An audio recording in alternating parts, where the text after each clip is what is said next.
Welcome again to your own channel Vidhi Judicial Academy, and let's start the learning. This is 67 BNSS section 67 BNSS और ये बहुत important है आपके लिए, फिर प्रीलिम्स के लिए और मेंस के लिए भी।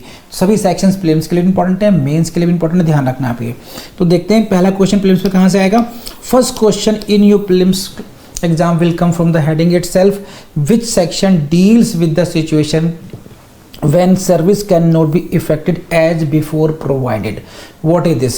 देखिए सेक्शन 64 पढ़ा हम लोगों ने, we read 65, we read 66, 64, 65 and 66.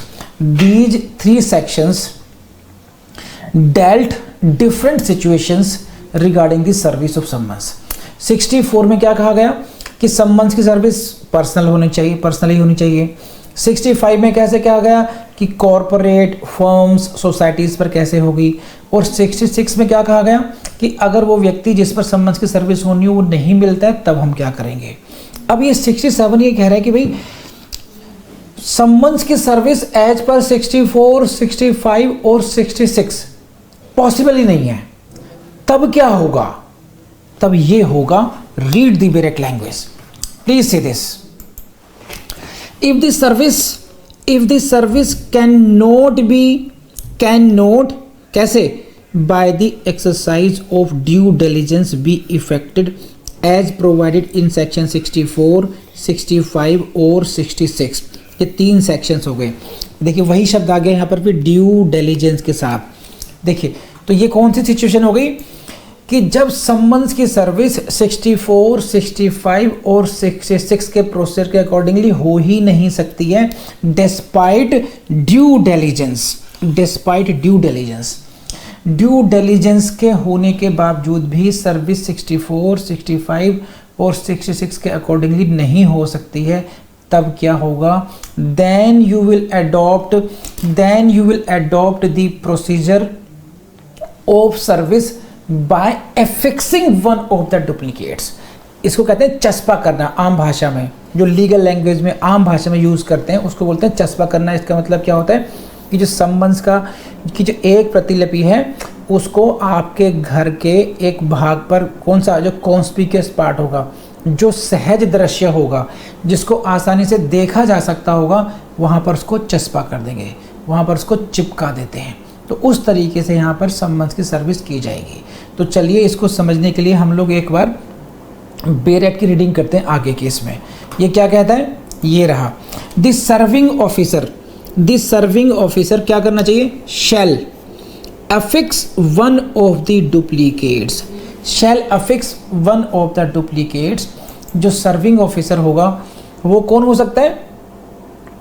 सकता है? As per section 64 he can be a police officer, याद करा रहा हूँ आपको, he can be an officer of the court, he can be a public servant as well। इन तीनों में से कोई भी एक हो सकता है।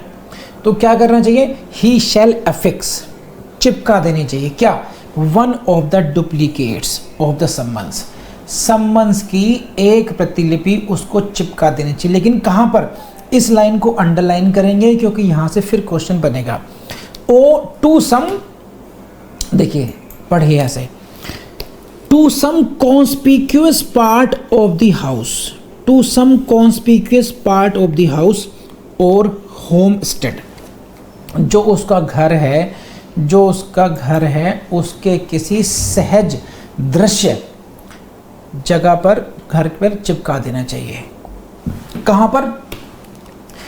कॉन्स्पिक्यूअस पार्ट को समझ लीजिए बस। कॉन्स्पिक्यूअस पार्ट का मतलब होता है कि आपके घर का वो हिस्सा जो विजिबल हो, जैसे गेट पर चिपका दिया तो जैसे आप पहुंचेंगे तुरंत दिखाई देगा गेट पे, लेकिन गेट के अगर बैक साइड चिपका देंगे तो वो दिखेगा नहीं आपको।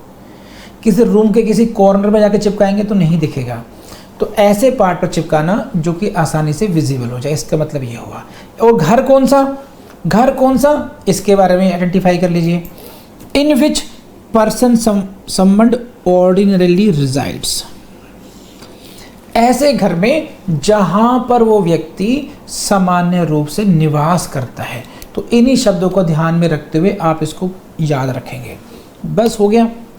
उसके बाद में क्या होगा कि अगर ऐसा हो गया कि भाई जो सर्विंग ऑफिसर होगा he will give his report to the court कि आई डिड दिस टाइम, मैंने 64 में पर I tried my best to serve the summons as per 64 नहीं हो पाया, I tried my best as per 66 नहीं हो पाया, therefore I adopted the procedure of section 67 BNSS।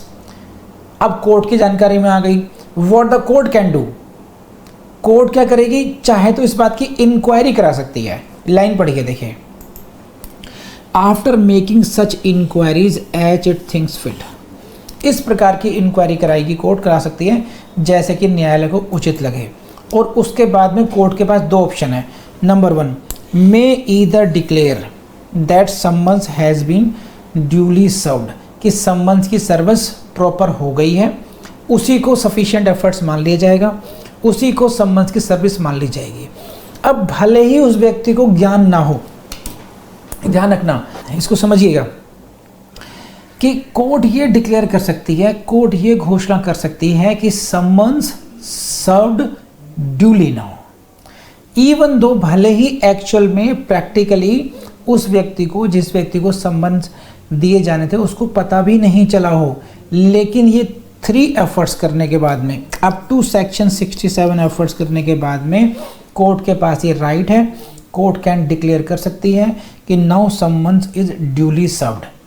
या फिर क्या ऑप्शन हो सकता है, ऑर्डर फ्रेश सर्विस, या कोर्ट कह सकती है नहीं अभी फिर से एफर्ट्स करो, तो फिर से एफर्ट्स करनी पड़ेगी। तो क्वेश्चन यहाँ से बनेगा और अंडरस्टैंडिंग आपको इस बात की होनी चाहिए कि court is not bound after 67 की जो कंप्लायंस हो गई उसके बाद में कोर्ट को ये बाउंड नहीं है कि वो अब आगे कुछ बढ़े ही ना उसमें, कि वो सर्विस डिक्लेयर करना ही करना है। नो, कोर्ट के पास 2 ऑप्शन है, कोर्ट चाहे तो सर्विस डिक्लेयर कर सकती है कि summons is now duly served, ये डिक्लेरेशन हो सकती है, या फिर फ्रेश ऑर्डर सर्विस के लिए ऑर्डर कर सकती है। बस इतना ही करना है आप लोगों ने। ये हो गया आपका सेक्शन 67। आई बिलीव आपको ये समझ आया होगा। अगर आपकी कोई क्वेरी हो तो आप कमेंट बॉक्स में लिख सकते हैं, otherwise I will request you again वही कि आपको प्लीज़ वीडियो को लाइक कीजिए, कमेंट भी कीजिए और शेयर कीजिए, और हमारे चैनल को सब्सक्राइब जरूर कर लीजिएगा।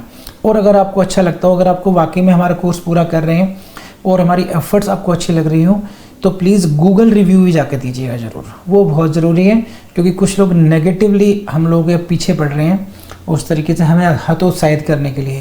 क्योंकि अगर हम फ्री में सब कुछ कराएंगे प्रोवाइड, तो काफ़ी कुछ लोगों को शायद पसंद नहीं आ रही है बात ये। तो प्लीज़ अंडरस्टैंड इट एंड आप खुद भी पढ़ते रहिएगा। Thank you very much.